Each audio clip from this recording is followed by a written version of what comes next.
I'm going to cover the maintenance on ground cover roses. The one that you see here is white Midland ground cover.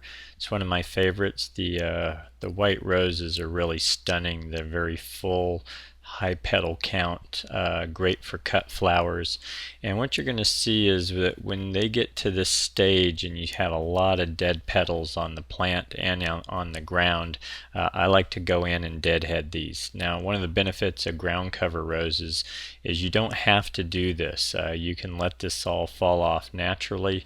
You'll get quite a mess on the ground, but if there's a lot of density to the plant, most of that's covered by the plant itself and it doesn't really show. But what I like to do is just to expedite a heavier bloom faster is come in and do a quick deadheading of this grouping. So first thing I do is I remove the flower clusters that are still going to last another few days to a week and set those aside for the house.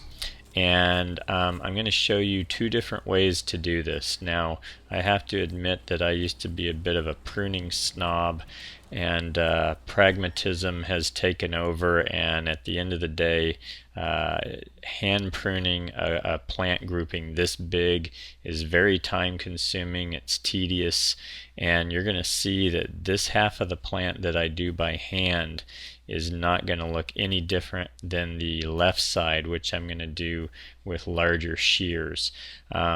So I'm going through and I'm just selectively pruning this thing piece by piece. What I do, by the way, is I cut when I'm doing it with hand pruners like this is I'll cut off real quick at the top, but then I try and make my cuts on bigger stems down deeper into the plant, 4 to 10 inches below the surface of the foliage, so you're not looking at any sheared off stems that turn woody and look kind of harsh. So on this left side, you're going to see that I just go at it with these shears. You're going to see how fast it is. Probably take me all of a minute to get most of the plant cut back on this left side. And then once I've cleaned it down to the general level that I want the plant to be at, and by the way, I'm cutting below all of the dead heads. That's the main thing I'm looking for.